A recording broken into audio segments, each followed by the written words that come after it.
You could get born anywhere. It's no wonder that it's not fair.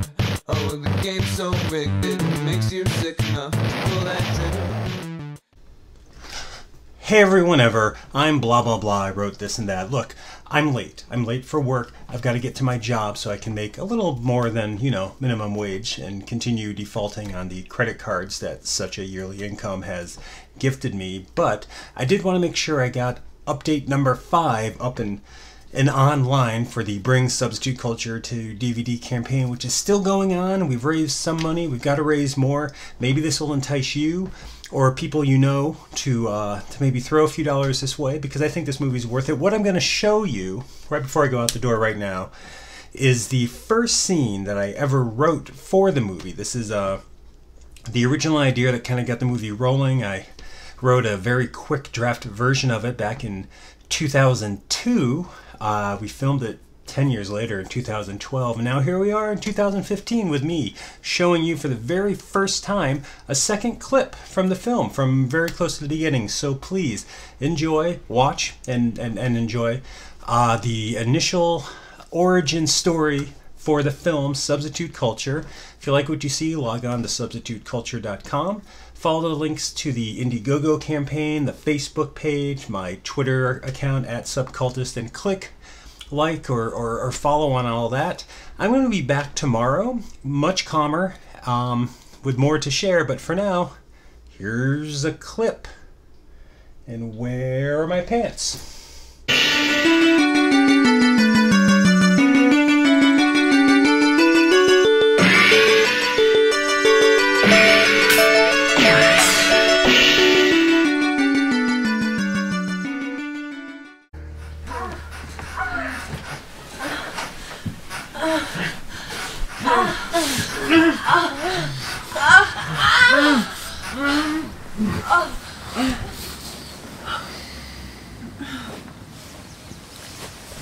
I didn't hear you come in. I went out for groceries, which is exactly what someone who does this sort of thing normally says. It's not what it looks like. Although, it may be what it sounds like from the other side of that wall. It was an amazing piece of sex. And those were new sheets. I know. And I know how you must be feeling. That's our bed.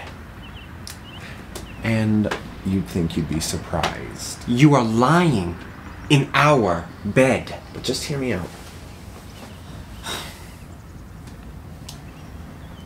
You're lying in our bed with a fucking hat. Should I go put some clothes on? No. Alfie's fine. He understands. You know, given the two proper stereotypes, this whole thing actually should have worked out. I'm 6 years older with the well-paying office job, and you're the theater major with absolutely no inclination towards anything related to the theater. We were destined for San Fran. And you. I always had you pegged for a fag hag? Exactly.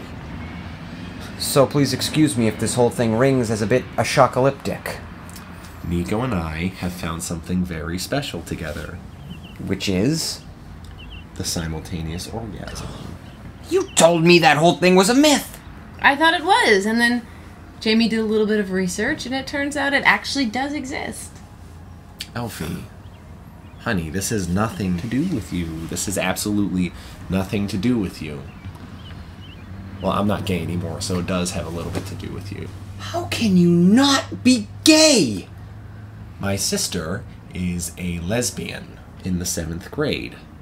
Her health teacher made her make a diorama about it to show to everyone, and this is in Littletown, Connecticut. Let's face it, being gay is out.